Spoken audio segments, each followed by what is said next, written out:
주님은 이 땅에서 충직한 일꾼의 삶을 사셨습니다. 요령을 피우지 않았고 맡겨진 일에 기쁨으로 최선을 다하시며 사셨습니다. 오늘 이 하루 주님이 나와 함께 하심을 알고 주 앞에 충직한 종이 되어서 주의 일을 감당하여 주님께 칭찬받는 복된 하루가 되길 기도합니다. 오늘은 느헤미야 13장의 말씀을 통독합니다. 첫 번째 느헤미야 13장 1절에서 3절. 모세의 율법에 근거하여 이스라엘 공동체에서 이방인을 몰아냄. 1절에서 2절. 유다 귀한 민들의 모압과 암몬 족속에 대한 율법의 규정 발견. 성벽 낙성식이 거행되던 날에 유다 귀한 민들에게 모세의 율법을 낭독하여 들려줌. 그 책에는 암몬과 모압 사람은 하나님의 총회에 영원히 들어오지 못한다고 기록되어 있음. 출애굽 때 양식과 물을 주지 않았기 때문임.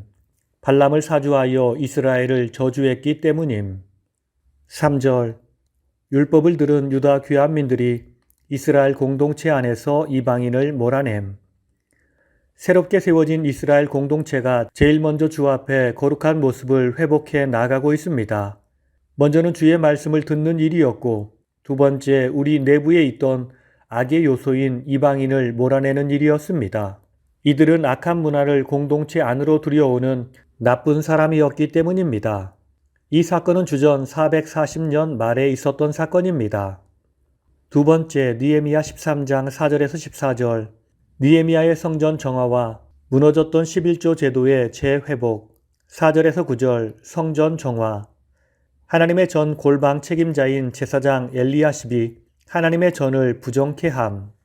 엘리야십이 도비야와 교제하며 성전의 방 중 큰 방 하나를 내어줌. 그 방은 성물을 보관하는 방이라. 그때 느헤미야는 예루살렘에 있지 않고 바벨론 왕 아닥사스다 32년에 왕에게로 갔었음. 느헤미야가 예루살렘에 돌아와 그 사실을 알게 됨. 느헤미야가 화를 내며 도비야를 쫓아냄. 그 방을 정결케 하여 하나님의 전 기명과 소제물과 유향을 다시 들여놓음. 10절에서 13절. 11조 제도의 재회복.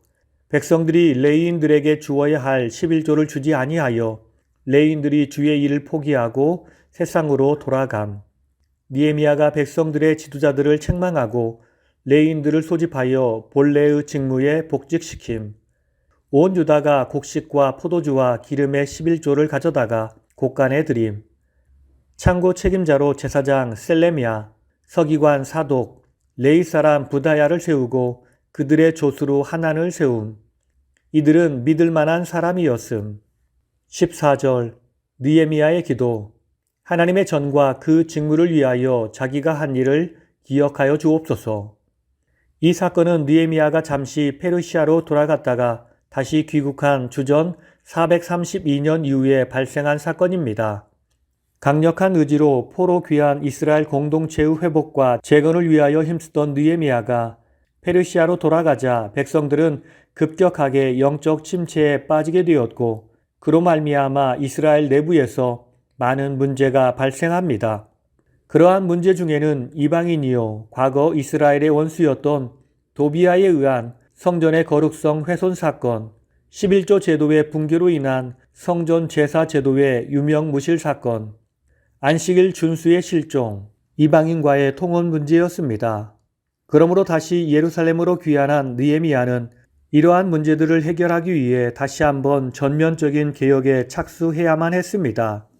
포로 귀환 시대의 선지자들 가운데 가장 나중에 기록된 말라기서를 보면 느헤미야나 에스라에 대한 언급이 전혀 없고, 느헤미야가 예루살렘에 두 번째로 돌아와서 개혁하였던 바로 그 종교 사회적인 문제에 대해서 통렬하게 비난하고 있음을 볼 수 있습니다.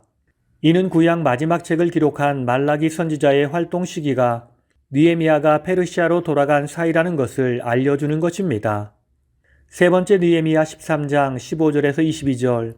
느헤미야의 안식일 준수 확립을 위한 조치. 15에서 16절. 안식일 규례를 범하는 실태 발견. 안식일에 술투를 밟기도 하고 곡식단을 나귀에 실어 운반하며 포도주와 포도를 가지고 예루살렘에 와서 파는 사람을 느헤미야가 봄. 두로 사람이 예루살렘에 거하며 각종 물건을 예루살렘으로 가져다가 안식일에 이스라엘 자손에게 판매함. 17에서 18절. 안식일 규례를 범한 데 대한 지도자들의 책망. 느헤미야가 유다 지도자들을 향해 안식일을 범한 악을 책망함. 안식일을 범하여 하나님의 진노를 가중시키려 하려느냐. 19에서 22절. 안식일 준수를 위한 느헤미야의 조치.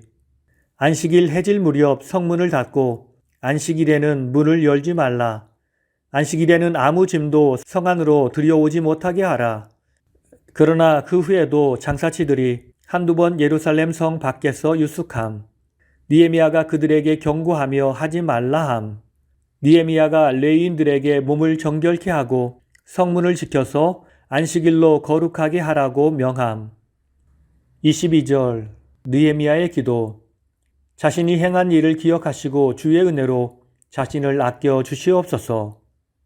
네 번째 느헤미야 13장 23절에서 31절. 느헤미야의 개혁 조치와 관련한 결론적 기도. 23에서 24절. 귀한 민들이 이방 사람과 결혼하여 그 자녀들이 유다 말을 하지 못하는 상태임. 25에서 27절. 이방인과의 통혼에 대한 느헤미야의 조치. 이방인과 통혼한 자들을 책망하고 저주하며 두어 사람을 때리고 머리털을 뽑는 형벌을 가함. 이방인과 통혼 금지를 맹세하게 함. 솔로몬 왕도 많은 이방 여인 문제로 하나님께 범죄하였고 하나님께서 큰 죄에 대해서 심판하시겠다고 하심. 28절. 대제사장 엘리야십의 손자 요야다의 아들 하나가 호른 사람 산발랏의 사위가 됨. 느헤미야가 그를 이스라엘 가운데서 몰아냄. 29에서 31절. 느헤미야의 기도. 제사장 직분을 더럽히고 유대인의 규례를 어긴 자들을 기억하옵소서. 느헤미야가 이방인과 결혼 문제에 관해 자기가 행한 의로운 행동을 기억해 달라고 주님께 기도함. 오늘 말씀을 통해 주시는 교훈은 첫째로 하나님의 일꾼의 필수 덕목은 충직입니다.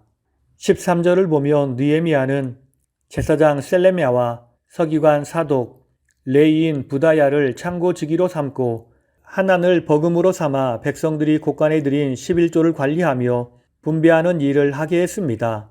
그런데 본문은 느헤미야가 이들을 창고지기와 버금으로 삼은 이유에 대하여 저희가 충직한 사람으로 인정받았기 때문이라고 말씀합니다. 사실 11조의 징수와 분배에는 부정이 개입될 여지가 많았습니다. 사람은 대체로 물질의 유혹에 약합니다. 오늘날 금융 업무에 종사하는 사람 중에 금융사고를 일으키고 도주하는 사람이 많은 것도 사람이 물질의 유혹에 약하다는 것을 방증합니다. 하나님의 일꾼이라고 해서 물질의 유혹에 강할 것이라고 생각한다면 오산입니다. 하나님을 믿는 사람도 물질의 유혹을 이긴다는 것은 여간 어려운 일이 아닙니다. 그러한 의미에서 교회에서 재물을 관리하는 사람들에게도 그 직분에 대한 철저한 충성심이 요구됩니다. 특히 교회의 재물은 사람의 것이 아니라 하나님의 것이라는 점에서 그것을 관리하는 직분을 맡은 사람에게는 더욱 충직함이 요구됩니다. 이러한 충직함은 다만 재물을 관리하는 사람만의 요건이 아닙니다. 주의 모든 일꾼은 충직해야 합니다. 주님은 맡은 자에게 구할 것은 충성이라고 말씀하셨습니다. 우리는 주님 앞에서 그리고 사람 앞에서 정직한 마음으로 충성되게 일하는 것입니다. 이런 일꾼이 교회에 가득할 때 주님은 그 일을 통해 영광을 받으시며 교회는 든든히 세워질 수 있습니다. 오늘 이 하루 우리의 주인은 주님이심을 기억하며 주님 앞에서 충직한 종이 되어 맡은 바 사역에서 주의 열매로 가득하며 교회 공동체를 아름답게 세우는 우리 모두의 삶이 되길 예수님의 이름으로 축원합니다. 다 함께 기도하시겠습니다. 부족하고 연약한 죄인을 사랑하시어 우리를 구원해 주시고 주의 일꾼 삼아 주신 주님, 우리가 주님의 부르심을 받은 주의 일꾼임을 기억하며 주 앞에서 충직한 삶을 살게 하옵소서. 게으르고 악한 종이 아닌 맡은 자리에서 충성을 다하게 하시고 거짓이나 속이는 말로 사람들을 현혹하는 것이 아니라 정직한 마음으로 최선을 다하는 주의 일꾼이 되게 하옵소서. 그래서 주님께서 무슨 일이든지 믿고 맡길 수 있는 주의 종이 되게 하옵소서. 그러나 이런 모든 일이 나의 힘과 나의 능력으로 될 수 없음을 우리는 잘 알고 있습니다. 보혜사 성령님께서 우리와 함께 하시어 그 일을 감당할 수 있도록 우리에게 정직한 영을 허락해 주시고 충성의 영을 허락해 주시옵소서. 오늘도 우리를 사랑하시어 주의 일꾼 삼으신 예수님의 이름으로 기도드립니다. 아멘.